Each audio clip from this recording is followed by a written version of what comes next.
नमस्कार। चर्चा टुडे में आपका स्वागत है। बिहार चुनाव के पहले चरण में बम्पर मतदान हुआ है और ऐसा कहा जा रहा है कि महिलाओं ने और ज्यादा बढ़ चढ़कर मतदान में हिस्सा लिया है। तो क्या इस चुनाव में महिलाओं का वोट डिसाइडिंग फैक्टर बनने वाला है? और यदि ऐसा है तो महिलाओं ने किसको वोट दिया है? आखिर वो किसकी सरकार बनाने जा रही है? आज हमारी चर्चा इसी पर होगी। एक चर्चा और भी करेंगे कि वोट परसेंट बढ़ने का कारण क्या है, क्या महिलाएं हैं या कुछ और है। हमारे साथ हैं वरिष्ठ पत्रकार और विश्लेषक खालिद रशीद जी। खालिद जी, स्वागत है आपका। बहुत धन्यवाद आपका। इस बार जो मतदान हुआ है, एक तो वोट परसेंट बढ़ा है, इस पर लोग काफी कयास लगाए जा रहे हैं कि क्या कारण रहा होगा, और महिलाएं ज्यादा संख्या में आई हैं। तो क्या इस बार महिलाएं डिसाइड करने वाली हैं कि बिहार में कुर्सी किसको मिलेगी? देखिए, अब आपने दो प्रश्न से इसकी शुरुआत कर दी है और यही दो प्रश्न जो हैं अभी मूल प्रश्न बने हुए हैं। पहला कि भाई ज्यादा मतदान हुआ, 65% मतदान हुआ 2020 के तुलना में, करीब करीब 5-5.5% अधिक मतदान। तो ये क्या कह रहा है ना, ज्यादा मतदान। लेकिन इसका एक दूसरा पहलू भी है सुनीता जी कि जो शहरी इलाका है, खाल के पटना का जो विधानसभा क्षेत्र है, वहां मतदान प्रतिशत में बहुत उत्साहजनक वृद्धि हम लोगों को नहीं दिख रही है, जो फाइनल डाटा आया है। लेकिन हाँ, इसके अलग अलग पहलू हैं। मैं अपने तौर पे, मुझे लगता है कि पहला महिलाओं पे आने से पहले सवाल का जवाब दे दें। बिल्कुल बिल्कुल। तो बढ़ा हुआ मतदान जो है वो उसके क्या कारण है? तो मुझे जो लगता है कि नंबर 1 कारण उसका ये है कि जो महिला मतदाता 2010 के बाद है ना, उनकी संख्या लगातार बढ़ रही है, पुरुषों से आगे रहती हैं, मतदान प्रतिशत में पुरुषों से आगे रहती हैं। 2010 में भी हमने देखा, 2015 में भी देखा, 2020 में भी यही ट्रेंड रहा और 2025 के इस पहले चरण के चुनाव में भी यही ट्रेंड देखने को मिला। तो महिलाओं की जो महिला मतदाताओं का जो उत्साह है वो और ज्यादा बढ़ा है पुरुषों के अनुरूप। तो एक तो कारण ये है। दूसरा कारण मैं ये इसको जोड़ता हूं कि जो एसआईआर की जो प्रक्रिया हुई है ना, उसमें पहले जो मतदाता थे, जो मृत मतदाता उसमें लिस्ट में शामिल थे, या फिर जो डबल कार्ड वाले जो मतदाता थे, दो स्थानों पर जिनका नाम था, और जो शिफ्टेड मतदाता थे, जो शिफ्ट कर गए थे दूसरी जगह लेकिन उनका नाम यहाँ पे कैरी किया जाता, तो ऐसे कुल करीब करीब 63 लाख मतदाताओं के नाम जो है हटाए गए थे। और उसके बाद जो संख्या आ गई थी वो 7 करोड़ 20 लाख के आसपास जो है वो संख्या आ रही थी। जो नए मतदाता इस बार जुड़े हैं, है ना, वो करीब 20 लाख के आसपास वो संख्या हो जाती है। तो 7 करोड़ 40 लाख के आसपास ये संख्या पहुंच जाती है। तो अब देखिए ना, परसेंटेज जो हम लोग निकालेंगे, तो पहले परसेंटेज जो निकलता था सुनीता जी, वो निकलता था 7 करोड़ 90 लाख के आसपास में, है ना। तो उसका परसेंटेज, नेचुरल सी बात है कि वो मतदान का प्रतिशत कम दिखाता था। इस बार जो संख्या कम हो गई, करीब करीब 50 लाख। आप देखिए टोटल में 40 लाख तो करीब बिल्कुल एकदम परफेक्ट है कि 40 लाख मतदाता तो ऐसे ही कम हो गए। तो जो प्रतिशत है तो हम उसी में से निकालेंगे ना। तो वो एसआईआर भी मतलब एक हाँ, कारण है। एसआईआर एक कारण है। और एसआईआर एक और बड़ा कारण बन गया इस कारण से, क्योंकि एसआईआर के इसका पॉजिटिव और निगेटिव दोनों है। कि पॉजिटिव पहलू यह है कि लोगों को जागरूक कर दिया एसआईआर ने अपने मताधिकार के प्रति। इतना सारा जो स्वीप एक्टिविटी होता है, मेहंदी प्रतियोगिता, ये मतदान करें, पहले मतदान फिर जलपान, ये जो कैंपेन होता है, इसमें कितने खर्च होते हैं, उससे जो मतदान प्रतिशत नहीं बढ़ा था वो इस एसआईआर ने कर दिया। एसआईआर का जो पॉजिटिव पहलू यह है कि लोग मतदान के प्रति जागरूक हो गए। अपने अपने बूथों पे, हम लोग इसकी चर्चा कर चुके हैं कि एसआईआर के दौरान लोग अपने अपने बूथों पे गए, बीएलओ से संपर्क किया, बहुत सारे उनके क्वेश्चंस थे उनको उन्हें, तो इस बहाने उनमें जागरूकता आई कि हाँ, मतदान बहुत आवश्यक है। तो कई लोगों ने इस बार, जो कभी मतदान में शामिल नहीं होते थे, वो इस बार शामिल हुए हैं। तो तो इस वजह से भी मतदान का प्रतिशत बढ़ा है। तो टोटल जो मतदान है वो मेरे अनुसार मतदान का प्रतिशत बहुत नहीं बढ़ा है पिछले की तुलना में। तो ये 4 से 5% है, लेकिन टोटल में अगर देखें तो 3% के आसपास पहुंचता लेकिन है। एक सवाल बहुत ही महत्वपूर्ण है कि ठीक है, एसआईआर और महिला वोटरों की जो संख्या बढ़ी है, हाँ, तो इस महिला कारण वाला हो सकती महिला है। वाला हाँ, महिला वाला पार्ट हमने लेकिन एक फैक्टर ऐसा भी हो सकता है क्या कि जैसे अक्सर ये कहा जाता है कि मतदान का जो प्रतिशत बढ़ता है वो अधिकांशतः एंटी इनकम्बेंसी में जाता है। ग्रामीण वोटर ज्यादा संख्या में मत दिए हैं, जो माना जाता है कि महागठबंधन की पकड़ थोड़ी ग्रामीण क्षेत्रों में ज्यादा है, जैसे जेडीयू भाजपा की पकड़ शहरी क्षेत्रों में, स्पेशली भाजपा की पकड़ शहरी क्षेत्रों में ज्यादा मानी जाती है। दूसरा सवाल यह है कि क्या प्रशांत किशोर फैक्टर और अदर जो फैक्टर है वो भी मतदान प्रतिशत बढ़ने का कारण हो सकते हैं क्या? तो इस पर भी हमको लगता है चर्चा थोड़ी होनी चाहिए। देखिए, प्रशांत किशोर तो यही कह रहे हैं कि जो ये परसेंटेज बढ़ा है वो बदलाव की बात, जो बदलाव की बात वो कर रहे हैं, बदलाव के संकेत है, बदलाव के लिए लोगों ने मतदान किया है।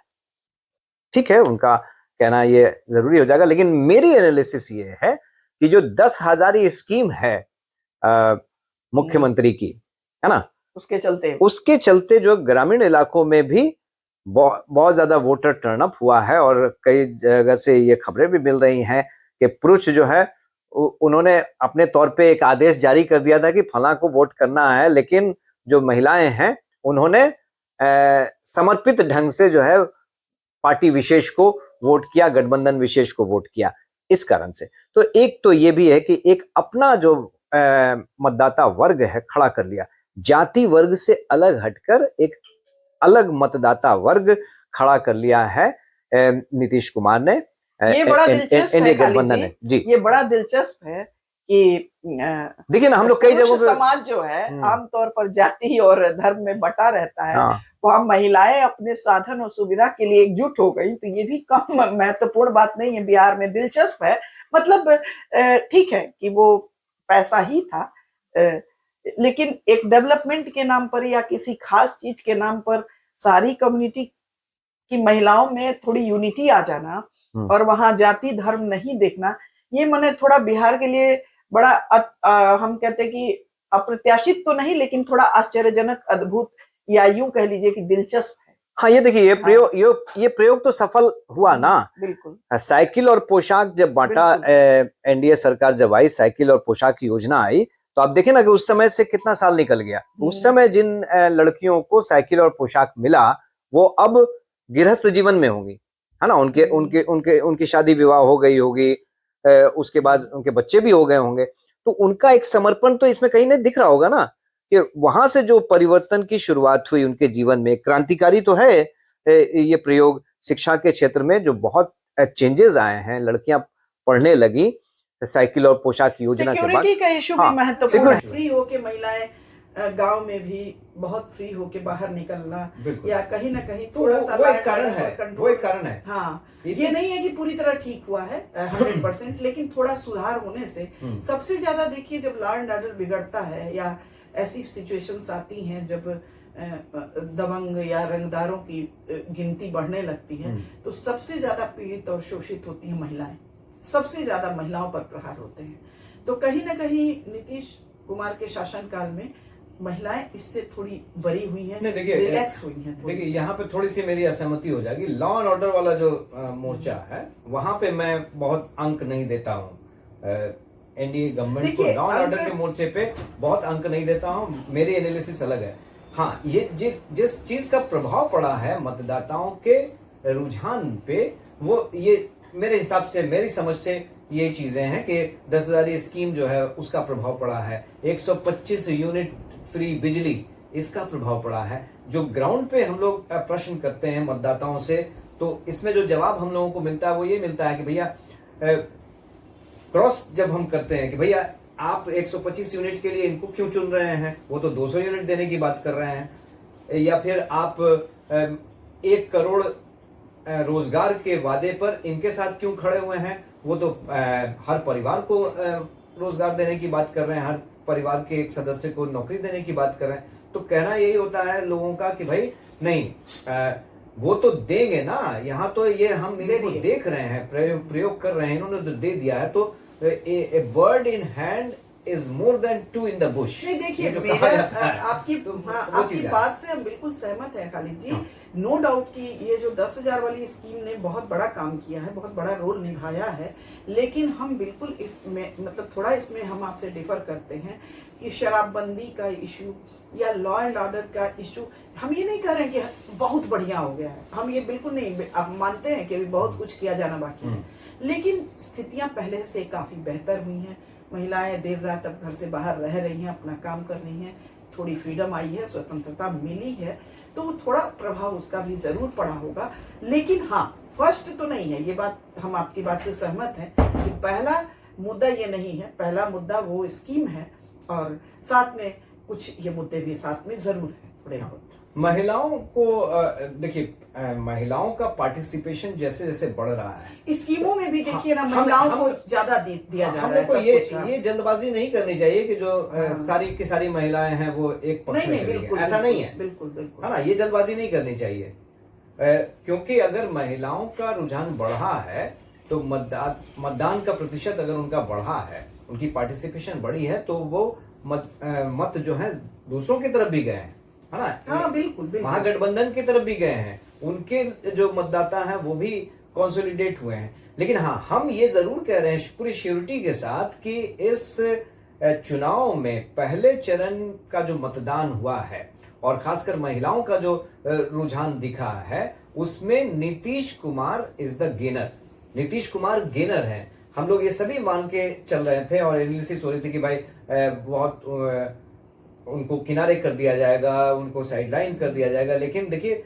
भाजपा की भी इस वक्त मजबूरी बन गई है कि वो नीतीश कुमार को प्रोजेक्ट कर रहे हैं आगे। अब नए जो विज्ञापन आ रहे हैं उसमें कहीं भी नीतीश कुमार का चेहरा मिसिंग नहीं है, उनको प्रमुखता से आगे रखा जा रहा है, क्योंकि ये बात समझ में आ रही है कि वो अपनी प्रासंगिकता को उन्होंने बरकरार रख लिया है। तो इस पहले चरण का जो चुनाव संपन्न हुआ है, मतदान संपन्न हुआ, मेरी एनालिसिस ये है कि ultimate gainer is Nitish Kumar. तो 43 सीट उनकी जो है पिछले चुनाव में जो थी, जो जीते थे, उनको नुकसान हुआ था कई सीटों का, तो उसमें जो है यहाँ पे एक डिसाइडिंग फैक्टर बन गया कि उनको गेन होगा।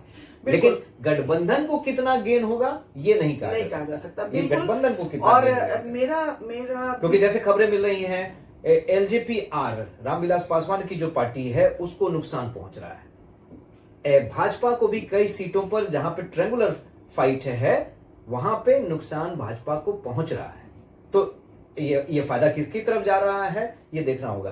तो मैं जो पहले चरण के चुनाव की समाप्ति के बाद जो इस नतीजे पे पहुंचा हूं कि गेनर तो नीतीश कुमार है, और गेनर इस वजह से है क्योंकि महिला मतदाताओं का झुकाव नीतीश कुमार की तरफ है, उनकी पॉलिसीज की तरफ है, और यहाँ पे वो जाति वर्ग और तमाम जो दूसरे समीकरण है उससे अलग हटके एक महिला मतदाताओं का एक वर्ग खड़ा हो गया है उनके सपोर्ट। देखिए, जहां तक नीतीश कुमार का सवाल है खालिद जी, मेरा भी अपना ये आकलन है कि कोई भी लीडर, देखिए बहुत पॉपुलिस्टिक हो सकता है, बहुत अच्छा स्पीच दे सकता है, लेकिन गंभीर और एक समग्र दृष्टि रखने वाला, एक सूझबूझ वाला जो नेता होता है वो नीतीश कुमार है। और अभी उनका विकल्प बिहार में भाजपा के पास या जदयू के पास नहीं, और इसीलिए नीतीश कुमार अभी मजबूरी है, कोई उनके पैरेलल नहीं है। उन्होंने एक दृष्टि, एक विजन